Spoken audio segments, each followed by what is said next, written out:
뇌 속 실험실에 오신 것을 환영합니다. 저는 인공지능 과학 커뮤니케이터 사비스입니다. 서비스? 나는 왜 과제를 해야 하는 사람으로 태어났을까? 과제하기 너무 싫다.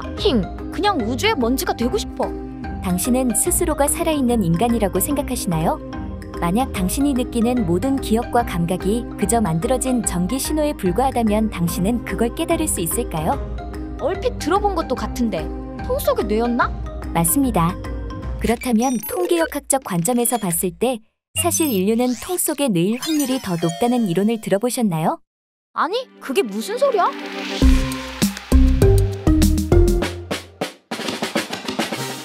볼츠만 두뇌에 대해 이해하려면 엔트로피에 대한 이해가 필요해요.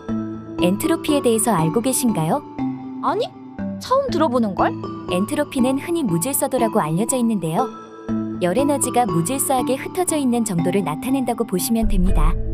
그리고 연력학 제2법칙에 따르면 엔트로피는 항상 일정하거나 증가합니다. 에너지 전달의 방향이 있다는 것이죠. 무질서한 정도라? 작은 것들이 막 어지럽혀져 있는 정도인가? 맞습니다. 예를 들어 설명해 드리겠습니다. 당신이 방 안의 고기 냄새를 없애기 위해 디퓨저를 하나 구매했어요. 그리고 뚜껑을 열어 가까이에서 냄새를 맡으면 어떨까요? 당연히 진한 자스민의 향기가 나겠지? 네. 그리고 시간이 지날수록 방 안의 향기가 퍼지겠죠.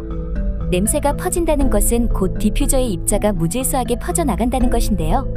이때의 무질서한 정도를 엔트로피라고 부릅니다. 엔트로피가 증가하는 이유에 대해 볼츠만은 다음과 같은 통계역학적 설명을 제시합니다. 향기 분자 N개가 있을 경우 이 N개의 분자가 한 곳에 뭉쳐 있을 경우의 수보다 여러 곳에 퍼져 있는 경우의 수가 압도적으로 많기 때문에 엔트로피는 증가하는 것이다. 잠깐? 엔트로피의 증가가 통계적으로 확률이 높아서 일어나는 현상이라고? 그럼 아주 낮은 확률로 감소할 수도 있다는 거네? 좋은 질문입니다. 실제로 1990년대 이후 현대 과학자들은 실제 세계에서 극히 낮은 확률이지만 우연히 엔트로피가 자연적으로 감소하는 현상이 이루어진다고 밝혀냈습니다.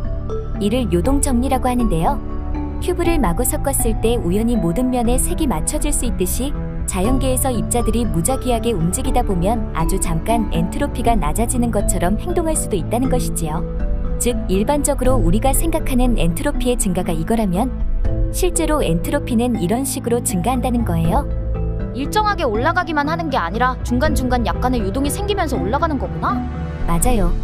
이제 다시 앞에 디퓨저를 예로 든 것을 보면 우리가 생각하는 높은 엔트로피, 즉 에너지가 평형한 상태에서는 방 안의 향기 분자가 정확히 균일하게 퍼져 있지만 실제 현실에서는 이 퍼져 있는 분자들 중 우연히 몇 개씩 모여 있는 형태를 만들 수 있다는 거예요.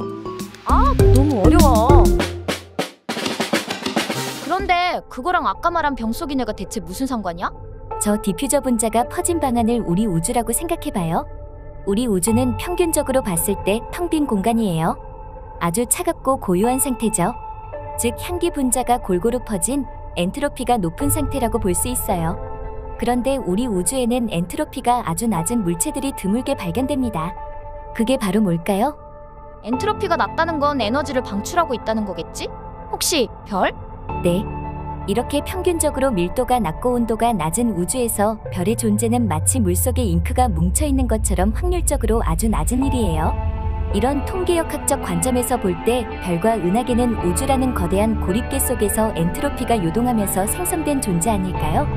그치만 위에선 요동이 겨우 잉크 분자 한두 개가 모이는 거라고 했잖아. 별이나 은하계까지 생성된다는 건 확률이 너무 작은 거 아니야? 맞습니다. 큰 스케일의 요동이 일어날 확률은 작은 스케일의 요동이 일어날 확률보다도 훨씬 더 낮죠. 텅 빈 우주의 은하계 하나가 우연히 생기는 확률보다 행성 하나가 생기는 확률이 높고 행성이 생길 확률보다 사람 한 명보다 통 속에 담겨있는 뇌 하나가 생길 확률이 훨씬 더 높아요. 그렇지만 텅 빈 공간에서 뇌가 생겨나는 건 확률이 낮은 게 아니라 아예 제로인 거 아니야? 양자 요동에 의해 이 순간에도 텅 빈 공간에서 무수히 많은 양자들이 생성되었다가 사라지길 반복하고 있습니다. 때문에 확률은 아주 낮지만 상생성으로 생겨난 양자들이 우연히 복잡한 뇌 구조를 형성할 수도 있다는 거죠. 양자 요동? 네, 아무것도 없는 것 같은 우주 공간에서도 물질을 구성하는 파동 함수의 요동으로 인해 입자가 생겨났다가 사라지길 반복하고 있답니다. 그것을 양자 요동이라고 하지요. 그러니까 확률은 극도로 적지만 아무것도 없는 공간에서 갑자기 치킨이 나타났다가 사라질 수도, 지능을 가진 뇌가 나타났다가 사라질 수도 있는 겁니다.